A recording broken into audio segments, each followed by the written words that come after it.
appreciate your time. Thank you for having me. And I know this is our goal is to make you look good, and that with your competence and everything I've read about you, everything I've learned, you do a good enough job of, like I said, competence shows through.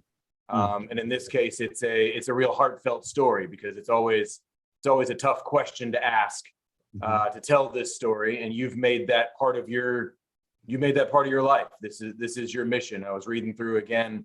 I like the website teamlukehopeforminds.org. I really like it because it really tells that story, but it also tells other stories of other people going through similar to what you guys have gone through as well. Yes. I would start and I would say, who are you? Who is Tim Siegal, and why do we care so much? We usually ask, why do we care who you are? Because somebody's got to sell us on who they are and what they're doing. But for you, there's no sales pitch needed. What you guys are doing is fantastic. You guys are doing great work, and I would love to hear from you. I'm sure you've said it 1,000 times, but if you don't mind telling me, who is Tim Siegal and what is Team Luke Hope for Minds? Well, for me, Tim Siegal is a father. That's who I am. My identity, to me, has always been being a father. I was a tennis coach. That's what I did for a living. But ever since my son had his accident, I was a caregiver. And then we started in 2018, the Team Luke Hope for Minds nonprofit, where we support children after brain injury. And I would go into that a little bit. Yeah, please tell me, keep going. Tell me about Team Luke and tell me. We're ready on. Okay. Well, let me start over then. Sure. Sorry. For me, the most important thing that I do now is I'm the executive director of Team Luke Hope for Minds, which is a nonprofit that supports children after brain injury. Prior to this, I was a tennis coach at Texas Tech for 23 years. I actually resigned from Texas Tech in 2015 to spend more time with my family. And 20 days later, my son, Luke, who was 9 at the time, had a golf cart accident. And Luke spent 5 months in the hospital. And for the next 6 years, I was Luke's primary caregiver. I took care of Luke every minute of every day. I wanted to show doctors, neurologists, neurosurgeons that Luke could improve, despite the fact that we were told Luke would never use his limbs, use his voice, or open his eyes. He eventually did all three. But in 2021, August 19th, Luke passed away from COVID. And I always remember thinking that Luke was going to speak. I was convinced that Luke was going to speak. He was so close. I would ask Luke, move your tongue. He would move his tongue. I would ask Luke to let me hear your voice. And he would try so desperately to open his mouth and make some sounds. But I guess I can say now that Luke is speaking. He's just speaking through me. And for me, I am passionate, always have been passionate about sports, about our New Orleans Saints or Texas Tech.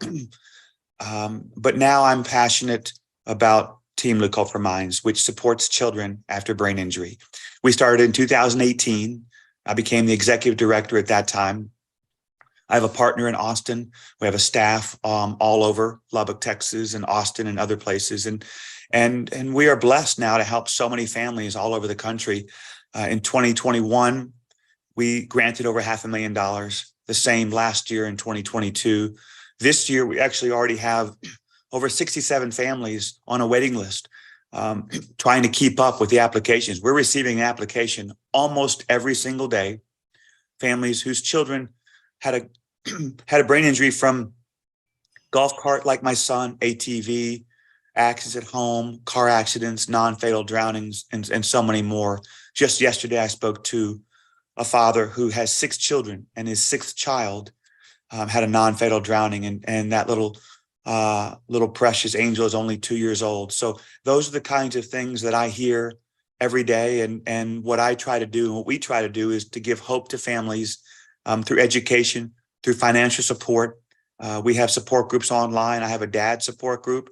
And we have what I believe is our most important 2 days of the year. We have a pediatric brain injury conference where we fly families and pay for their expenses to come hear presentations, speakers, listen to other families who are going through similar things. And there's a uniqueness to what Team Luke Hope for Minds does. I was reading a little bit. You do a lot of work with, or NFL players are involved as well. You've got Patrick Mahomes that works with you. I've seen Drew Brees' name, but this is different from the concussion work that the NFL does, right? There's a uniqueness to what you guys focus on. Yes, it is different. And you mentioned Patrick Mahomes. So, he, of course, was the quarterback at Texas Tech, and he means the world to us. But Luke knew him prior to the accident. Patrick has never played a game for the Chiefs without wearing on his right wrist Team Luke Hope for Minds. Drew Brees was Luke's hero. And Drew came to do an event for us. We used to go to Saints games with Luke, and Drew has just been incredible. Actually, at Luke's funeral, Drew had a video that began the funeral. We've had a lot of famous tennis players as well: Roddick and Aggasi, Andy Roddick, John, Isner, Brad Gilbert. So many have taken their time to bring awareness and help raise money for Team Luke Hope for Minds. But yes, what we do is we, as an organization, and now we're nationally well known. We are in 46 states. We provide financial support for families. Ours are, I would hate to say, more severe than a concussion, because a concussion is very severe, but these are traumatic and anoxic brain injuries. My son had an anoxic injury, which means he lost oxygen. I've seen so many of those, as well as just traumatic brain injuries, where it's a bit easier to recover from a traumatic brain injury, but also very, very severe. I actually just spoke recently to Lee Steinberg, who, of course, is probably the most famous agent, and he is so involved with concussions and helping the NFL players and organizations understand more about concussions. But we kind of take it a step farther, and because so many families, I was told what Luke was never going to do. But I also know what the brain can do. The brain can heal. The brain does heal. Luke made the biggest strides, the most improvement in year 6. And yet so many of us are told after about 18 months, there's a flat line, that's as much as you can do. And there are so many different things and so many different ways to improve. But I believe through therapies, through therapists, incredibly important. But I also think that love is the most important. I was there to provide love for Luke every single day, all day. And I believe he improved tremendously because of all of these things I just mentioned. And I can only imagine how that feels as a father. I'm a new father myself, and just to be able to hear you talk about it and talk about how that love matters. And the doctors say, hey, look, here's the math, and the math is one thing, but the love of a parent and somebody that says, nope, I don't believe it. We're gonna be able to do more than anyone has ever done before. And in that case, you took that to become a full-on life's mission. Well, it is my mission. It's my passion. It's my calling. It's now, to me, my responsibility, because when a father or a mother calls me and lets me know that their child was told that he should be in a home, or that there's no way he's going to improve, I can't speak for that person. I can only speak for what has happened for me. But I have seen so many families and so many children improve from so many different areas. But I know this, that I spoke to Luke, not about Luke. I spoke to Luke every day. We had our way of communicating. Luke was nonverbal. Luke was G-tube fed. But, I began, okay, Luke, move your tongue if you think the Saints are going to win. And he began to move his tongue. And from that point on, I knew Luke understood. I would ask Luke, move your tongue if you want to listen to Dad's favorite, Bruce Springsteen. He would not move his tongue. Move your tongue if you want to listen to Ed Sheeran or classical music, and he would move his tongue. The thing for me, though, is that every single day, I grieve tremendously. I am in a lot of pain because my 9-year-old who passed at 15 was my little hero. But I also know, because of what happened to Luke's injury has helped so many families and inspired so many people and made an impact to so many. And for that, I'm grateful. And it's got to be tough. I can only imagine, like I said. And I'm curious, you are doing, from an awareness point of view, you do events. We know there's good excuse me, there's good funding coming in. You guys are doing great work financially to help the families, a lot of physical therapy, a lot of therapy in general. And you're also doing tennis events. So if we bring this from a tennis point of view, you came to this from being a tennis coach, and now we're doing tennis events. I know, Bobby, you were involved in, was it the previous two or the previous event here in Atlanta? The last one that was held at, it was Windy Hill. I always forget what it is called now, but yeah, Windy Hill Athletic Club. We were there last July. Tim, was it? That's correct. Right before the Atlanta Open. Right before the Open, yeah. And it was an amazing day. And you know, anybody who's watched this, anybody who knows me, I'm not silent very often. This hit so close to home. Obviously, as Tim said, I identify first and foremost as a father as well. You know, that is what I've done for the last 17 years, is be there for my daughter. And I was just amazed, not just by the presentation Tim made, the family environment, how his Arkansas teammates come to be a part of this event, how his Texas Tech former players come to be a part of this, how, you know, Luke Jensen was there. And I guess, you know, that was my introduction to Tim, was through Patricia Jensen. And these guys, man, we were out there in the middle of summer, 90 some odd degrees, middle of the day, and they were working like you couldn't believe, just flying around like they were teenagers. I called Patricia that night and I said, now Luke is going to be hurting tomorrow, because he didn't stop for 4 hours. I mean, I laughed. The first drill we did was the adults, and I had my court. And after 25 minutes, we had 6 courts. After 25 minutes, I think we were down to 3 courts, because the adults were, oh my God, this is a lot of work. And there was so much energy there that I just was like, okay, we need to do, you know, I'd like to be more involved. I'd like to, you know, how else can we help? So Tim, you know, that's my experience with it. And besides sharing our passion for Bruce Springsteen, we've continued to speak over the last year, and hopefully to do more here in Atlanta. Well, and I certainly appreciate that, Bobby. And, you know, the event that we had in Atlanta was wonderful. My former assistant, you know, Marcelo Ferreira, who has done such a great job at Windy Hill.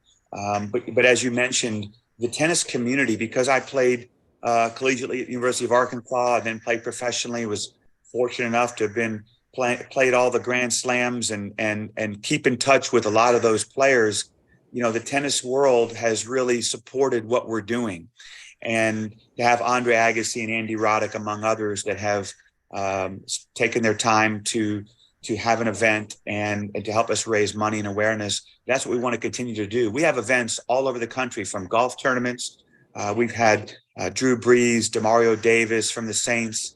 We have the Eli Young Band. They're coming to perform in May. So we definitely have events that help raise money. We know that we have to continue to raise money in different ways, from mission partners to national partners. And certainly tennis events is something that we look forward to, because it's bringing back some old friends to support such an incredible cause. I think you're muted, Sean. Did it to myself again. I muted myself. I just said, I always mute myself. I'm too good about that. And then okay. But I'm curious about the fundraising for you. What's the best way? So as an executive director, that's one of your main jobs. We financially help everybody going on. So there's a lot of fundraising going on, and a tennis event is just one of the things you do. It's kind of a twofold question. What's the best thing for you to bring in those kinds of donations, that kind of support? What's the best way that happens, and how can we help get that word out? Like what's your best case scenario? Is the tennis event brings in the most money in the year? I would doubt it. What's your best option for raising money? Well, I would ask everyone that's listening to go to teamlukehopeforminds.org and look at our website. There's an opportunity to donate there as well. My personal page, Pray for Luke Siegel, is an opportunity to learn more about our story And then if people want to go to YouTube and just put in Luke Siegel, they'll be able to see documentaries. ESPN did a story on us the day that the Mahomes and the Chiefs played the Saints and Drew Brees in 2020. Different opportunities to raise money through our website, through events. People can even contact me at tim@teamlukehopeforminds.org.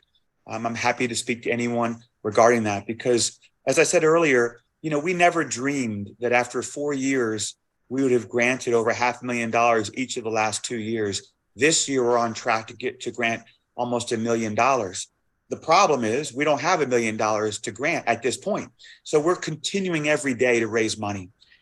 We have become so well known because of Facebook groups, because of word of mouth, because of my personal page, because of therapies, people that own these different types of therapies. They have sent people our way. So keeping up is important. We don't want to have people on a waiting list. We don't want to tell a family no. Right now, we're telling families, hold on.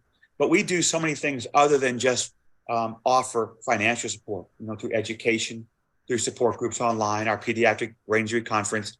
And I speak to a family member almost every single day because they need to hear from someone who's been through it. Yeah, that personal connection makes a huge difference. Yes, and I actually also have written a couple of books. I wrote a book in 2019 called It's in God's Hands. And I just came out with another book. Here it is. It's called Fight Like Luke, Transforming Grief into Love, Strength, and Faith. So many of us have gone through different types of grief, whether it's a relationship, a job, a child, a parent. And so this book came out in December. And Patrick Mahomes has a quote at the top of the book, "Rest in peace, Luke. The impact you made in my life will never be forgotten." So we have become the premier organization that does more than just help financially, but those support groups that we do online are very powerful. I have a dad support group. We have a sibling support group, a couple support group, a support group where couples or parents can get on and listen to speakers. So, there are so many different ways that we can help families. And in order to help families financially, we need your support. We need support from the tennis world, the tennis community, and then just people in general that want to help because brain injuries among children is so much more prevalent than anyone could ever imagine. I had no idea that so many children are affected by brain injuries. And so I'm living it every single day. But despite my pain, despite my grief, I'm going to do all that I can to keep Luke's legacy alive. I love that. I know we want to, did Bobby tell me we have an event from an Atlanta point of view? We say, when can we get you here? That's always one of the ideas that we have is say, okay, how does Atlanta help? And Bobby, did you tell me there's something coming up here, or am I missing that? We're going back to Windy Hill, right, in July, Tim. Rumor has it there's a director at Windermere that's trying to convince his property manager that this is a worthwhile event to not to worry about his liability concerns as much. And I've just read, are we going to do something at the Concourse as well? We're working on that. Yes, we've got hopefully 2 or 3 events just prior to the Atlanta Open. But yes, at Windy Hill, we will be there this Sunday before the Open, and then hopefully a couple of other events right before that as well. I like it. We will do everything we can to promote those. And again, we appreciate that because there's always a goodness that comes from it. And we like covering what's good. We like talking about things that are good. And I like what you said, where yes, you're grieving every day, but you've taken comfort in how much help that others have received from everything you've gone through. And like I said, I can only imagine. I look over at my new young son, and all the thoughts, and it's got to be something that nobody wants to go through. And I really appreciate the fact that you're capable of having these conversations, that you're capable of going through this. Thank you so much for that. It's I guess I had a choice, either feel sorry for myself every day or try to make a difference in the world. And there's not a blueprint for families when they leave the hospital, when their child's had the brain injury. What I'm also blessed to do is get in front of people. I spoke to over 5,000 people last year, and from companies to students at schools to teams. Just yesterday, I spoke to the University of Texas tennis team, TCU's women's tennis team today, and TCU's men's tennis team tomorrow, because they're playing against Texas Tech. And so when coaches reach out to me, they want to hear what I have to say. And I have a sort of a model. It's called 7 Inspirations from Luke. Number 1 is to find your passion. Number 2 is don't ever quit. Number 3 is to lean on friends, family, siblings, coaches. Number 4 is to make good choices, be careful. 5, have faith. 6 is to find forgiveness. And number 7 is to let a loved one's legacy live on through you. So those are the 7 core. And then I also talk about putting one foot in front of the other. I'll pick the 1. I like that. I like that number 7, letting the loved one's legacy live on through you. I think that's often why we have children in the first place, is so hopefully they can do that for us also. But in this case, that goes both ways for you. Yes, it sure does. I like that. Yeah, Bobby, I was going to wonder if you got something specific, because I'm looking forward. I can have an idea maybe of the response that we might get from my King of Tennis question, but I'm curious what else is on your mind, Bobby? Oh, well, I want to make it personal for a second too, in the fact that Tim also has 2 other daughters, and Tim, let's talk about the Bruce Springsteen concert. Tim saw it on Facebook, and I know what the difficulty I have with my daughter trying to get her to listen to the boss and try to get her to go to a concert. But I thought that was a great sharing experience, because despite everything, life goes on, and you do have your 2 girls. And actually, Bobby, I have 3 daughters, and my oldest daughter is 31, and my daughter has a 5-year-old son and twin boys that are 3, and just had a baby girl 2 months ago.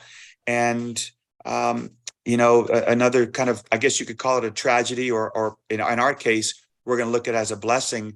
My daughter has a little girl named Maddie, and she has a very rare syndrome called Odo. She was born without a middle brain. And so maybe I'm put on this earth to help more than just my son, who's had a brain injury, but also my granddaughter.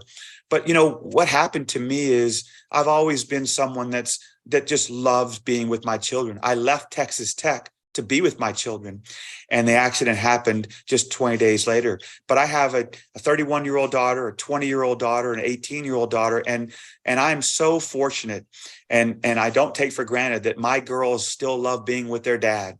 And so we have a special bond with sports and also with music. And I took my 20-year-old and 18-year-old Kate and Ellie to see Bruce Springsteen in Austin in February. And that was probably the first time where I thoroughly enjoyed my time and didn't think about who wasn't there.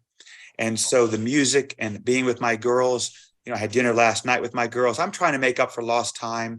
I think they have told me in the past that they never knew if it was going to be mad dad, sad dad, happy dad, or angry dad, and if dad was even really there for them. And so, I do believe I'm in the healing process, and that I'm spending a lot more time with my girls, my grandchildren. And I didn't know if I could ever find joy again, but certainly they have given me joy back again. That's there's no blueprint for this. That's the hard part. I mean, you're trying to do it for other people. And the amazing part, as I said, just being there on a tennis court and having everybody around you just silent, listening to this man speak. It was so powerful, and you wanted to get involved. And the brain is such. We don't know much. What's the old? We use 1/8 of our brain, or 8% of the brain, the geniuses. So there is so much hope. There's so much hopefully that you can unlock with your passion and what you're doing. So there's so many other positive ramifications that they're going to come out of this. And we're just thankful that you've taken this road, and thankful that you're still fighting the good fight. Well, I do, and you mentioned the word fight, because I'm reminding everyone that I run into to fight like Luke. Luke's favorite number was 3. And so, I always tell people, when you see the number 3, think of 3 words: fight like Luke. And my bracelet right now says, Team Luke Hope for Minds on one side and fight like Luke on the other. And even when I speak to tennis teams or students, to every day we have to fight.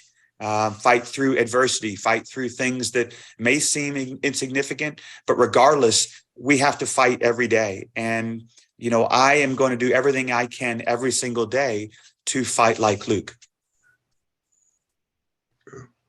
And it's a great message, and it's a message in positive and in helping others, not just for self gain. And that's the great part about it. You're taking a lot of people on, hopefully, a very positive ride in something that is otherwise a very dire situation. And again, we thank you for that. So we're looking forward to July. As I said, I got involved through Patricia Jensen. And again, Sean, having spoken to Patricia, just the Golden Retrievers were there last year as well. They helped out with the event. So it is a really, under the circumstance, a really upbeat event that I believe Patricia was telling me that as we were finishing, people were already saying, okay, I want to sign up for next year. So hopefully we can continue to grow on this. We have a couple of conversations coming up, and because as the other venues is a group that I haven't even told you about who's taken that over, and somebody we're talking to very seriously as well. So hopefully we'll be a big part of this moving forward as well.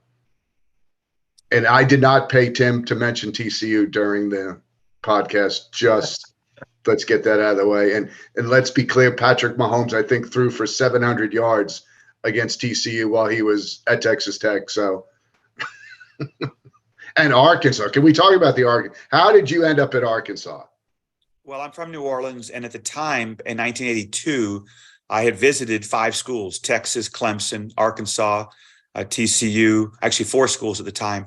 And Arkansas was top 10 in the country. And so when I went there, I think we made it to 2 Sweet 16s and 2 Elite 8s. I had some great players on my team, and I was just back in Fayetteville. I just loved my time as a college coach. I loved my time coaching in college as well. Coaching is something that I just love doing, because you are developing the game of tennis to them, but you're also developing them so that they're ready for the real world, to be on time, to be disciplined, to be respectful.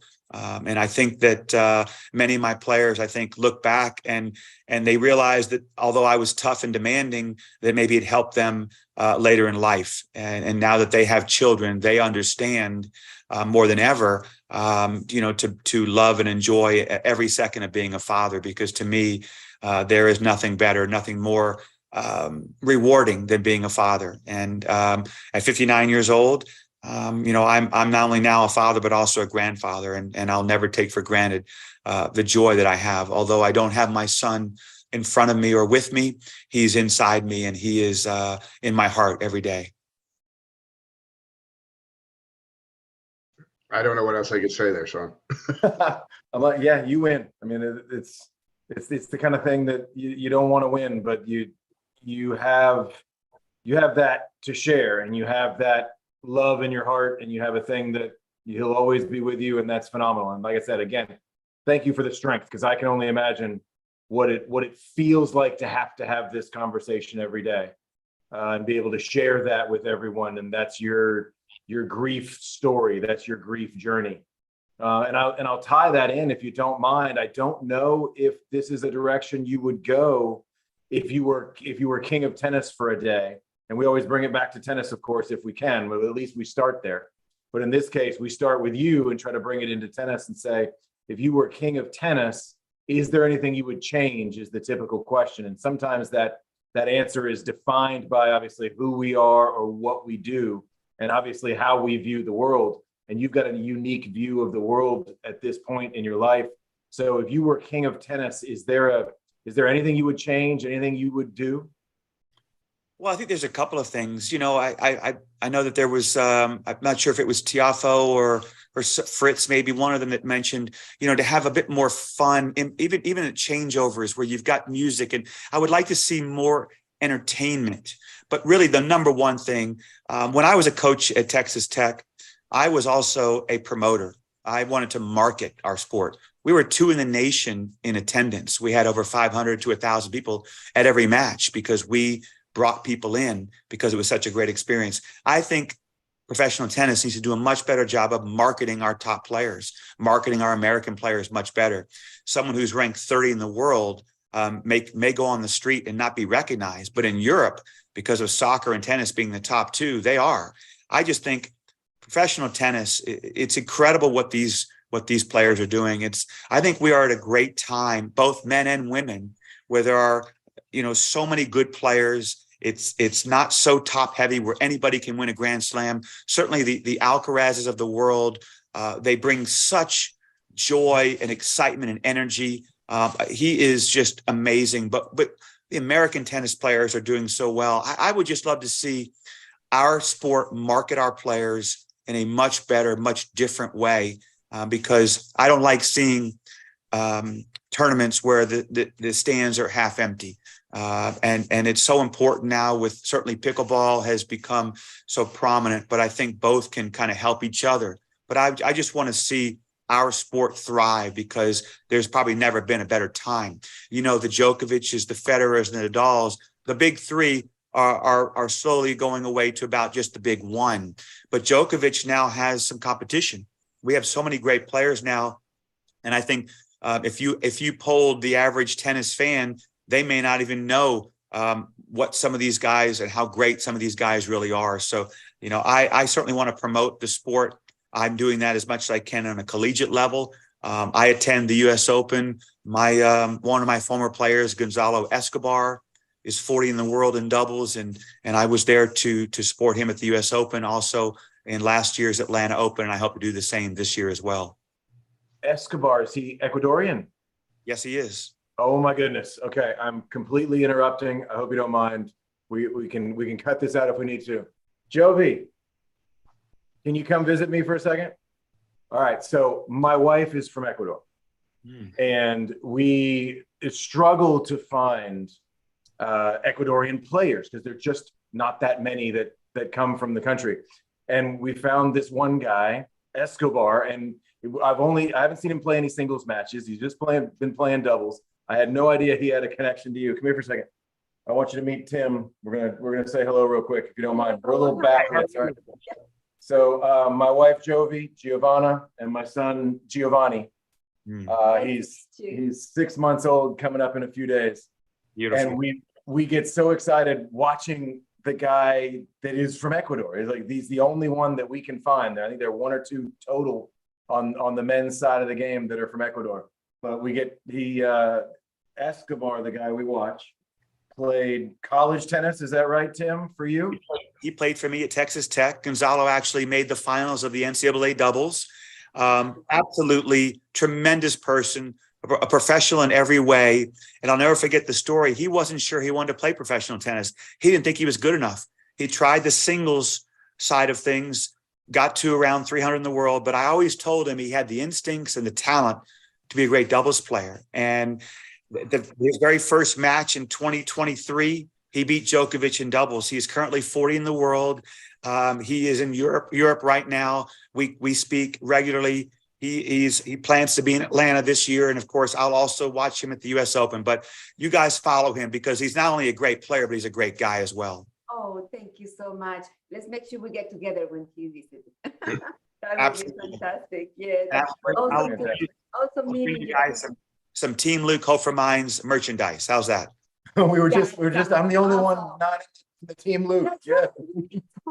I've been trying to get the wide angle. I don't know how to do it. My technology challenges comes. I keep going further back. There we go. Now you can see my shirt. I'm prepared. I have my band, and I didn't know if Tim would do it, but I had my book too. Look at that. Yeah. So we got to get copies of the book. We got to get some swag, some merchandise, and kind of help. How do we promote? So that's the last thing, Tim. I mean, thank you so much for your time. Of course, we're honored that you're willing to share your story again. And how does it? What's next for you? What's next? How can we help? Atlanta specific, obviously, but then for sharing with everybody. Well, I think if the Atlanta tennis world would be interested in helping us promote on their social media, whether it's on Facebook or Instagram. Luke.Siegel on Instagram, Tim Siegal TTU on Twitter, but also Team Luke Hope for Minds is on all three of those as well. Our website, teamlukehopeforminds.org, you can find merchandise, my book. But the tennis world is so important to me, obviously.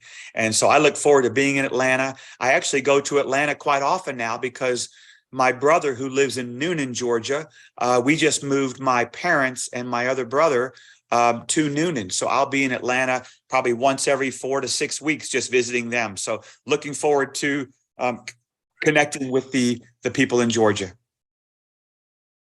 I love it. Thank you so much. And Bobby, as always, you're the one that connects us with these great people. So we get to say thank you to you, of course. And I just get the honor to kind of run the ship during the conversation. But Bobby's really in charge of kind of finding these types of organizations that help so many people.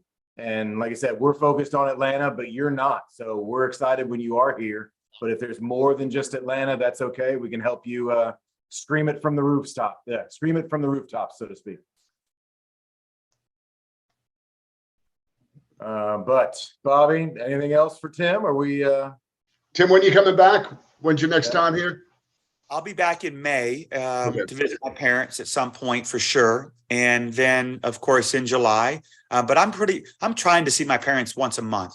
Not always easy, but I try to also incorporate some meetings like I did with you and Patricia. So, I would also love at some point, maybe when I come to Atlanta, to have a book signing. If you guys think there's a good spot, whether it's at your club or wherever it is, to do that, because all the proceeds of my book go to helping families whose children have had a brain injury. We can absolutely make that happen.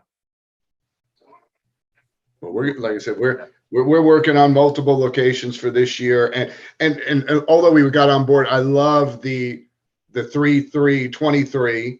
That is that going to be your May the 4th be with you moving forward, where that's a day that we want to put in people's minds. Well, 3-3-3 is important. Yes, we do. March is Brain Injury Awareness Month, right? And so we just finished promoting and sharing how important the month of March is. But isn't it ironic that Luke's favorite number is 3, and March happens to be the 3rd month and is also Brain Injury Awareness Month? But that is the month that we ask people to donate $3 or more. But yes, that number 3 means a lot to our family, to everyone in Lubbock, Texas. What's interesting is that the football team at Texas Tech does not provide anyone with that number. They have to earn it. The players on the team vote to see who is the toughest player, the hardest worker, the greatest competitor, and the team votes on who gets to wear number 3 in honor of my son. That's a great idea. I like that a lot. Well, Tim, again, thank you so much. We can't say thank you enough. And it sounds like we're going to see you again. So thank you for having me. And thanks, Tim. Good seeing you. We'll see you soon, my friend. Yeah, thank you so much. We will we'll talk to you again, I'm sure, before June, before your event. And we will get the book signing going, all the good stuff. We'll make it all happen as best we can. Tim, because I want to know how you made it through 10th Avenue freeze out during the concert. Let me tell you, there's about 20, all 27 of them weren't easy for me. My favorite song is Badlands, but I love them all. But like I said, there's nothing I love more. I'll actually send you, or Bobby, I'll text you the picture of my girls with me on a frame in my apartment. Very good. Love to see it. All right. You guys take care. Have a great day. Thank you now. All right. Good to go. Yeah. Another one down. Let me say goodbye to the Instagrams. I got a note from Harp Tennis that he couldn't hear us. So either we did something wrong or he forgot to turn his volume up. I'm not sure which. So that's an Instagram thing. But our Instagram thing is still in beta because I got a phone. You can see here. I got the phone on a tripod just pointed at the screen. So that's how we're doing Instagram right now. But we will. Tell them it's the remote setting. Yeah, there you go. Hang on. Let me adjust your settings for you.